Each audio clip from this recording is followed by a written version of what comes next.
for the first 5 minutes, which is usually when we fall asleep. So I'm not going to do a speech per se, but share a little of my story and journey up to this point in the hopes you will gain some perspective in your life and courage to do some things you never dreamed possible. So we're going to have a flashback. You know how you do in the movies and then they flash back a little bit? So we're going to flashback today. Can I tell you a little bit of my story? Woo! Yeah. All right. Little call and response. Make sure you're live. So there I was. Maximum security prison. Being searched and patted down for contraband. How did I get here? I never wanted to do criminal law. Don't panic, Joy. It's just like TV. I will just go in, I'll sit at the little glass window, and I'll speak to my client convicted of murder through the black phone. Yeah. I'll be in and out. After passing through several additional security checkpoints, the correctional officer led me to the administrative wing of the prison. And my client wasn't behind the little glass window. And he wasn't handcuffed. He was in his prison-issued jumpsuit and walked as freely as you and I today. We were in fact sitting at a lunchroom folding table less than 10 feet apart. Okay, breathe, Joy. Breathe. The guard will stay with you. No, wait, she just left as well. Okay. It's just the both of us in this room. And my advice today certainly won't make him happy. After a conversation where I got the distinct impression he wasn't too happy with me, I was glad the guard was right outside the door to escort me out of this place. Only she wasn't there, and not a solitary soul was in the administrative wing. Great. With my client in tow, we walked towards the 2-ton steel door, which separates this section of the prison, so I can motion for the guard in the command center to let me out. The officer acknowledges me and indicates after a few moments something is wrong with the electrical system. Oh, God. It was then that I vaguely remember the original guard who escorted me in saying this door sometimes fits. And it'll take a while to open. Oh, God. So I stand there with my client close on my heels. Remember, he's not that happy with me. Just then, I hear a door opening behind me. And as I look around, I see an outside access door and 2 additional male inmates enter. Oh, God. Based on the language one of them is using, they are not too happy about something. Oh, no. Maximum security prison. 3 unrestrained inmates, probably who haven't seen a fabulously gorgeous woman.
And as I walked out of that prison that day, I vowed to never have an experience like that again.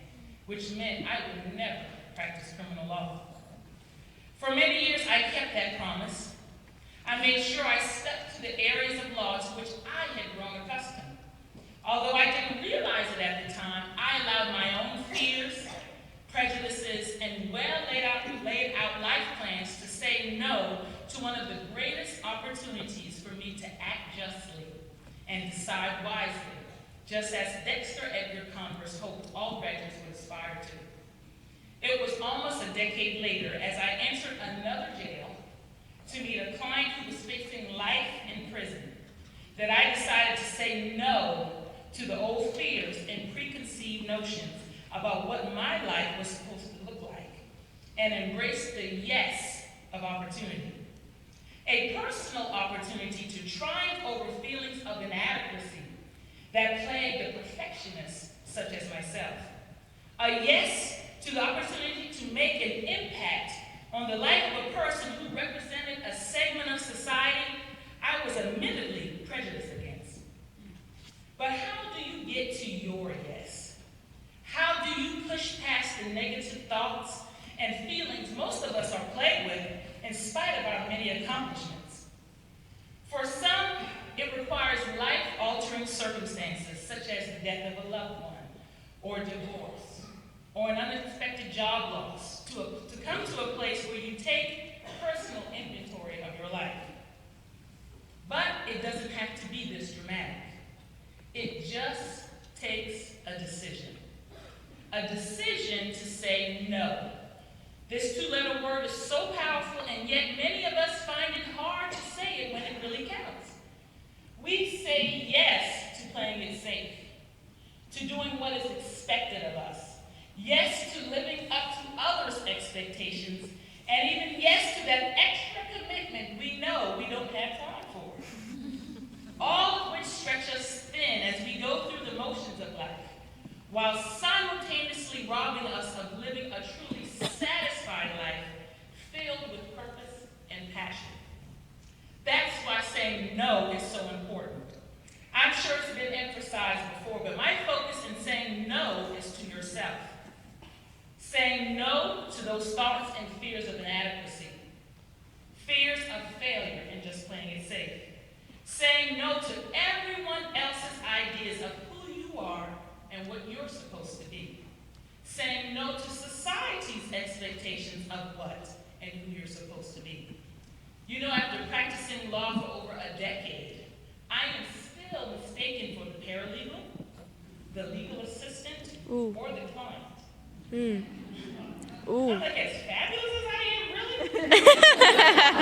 really?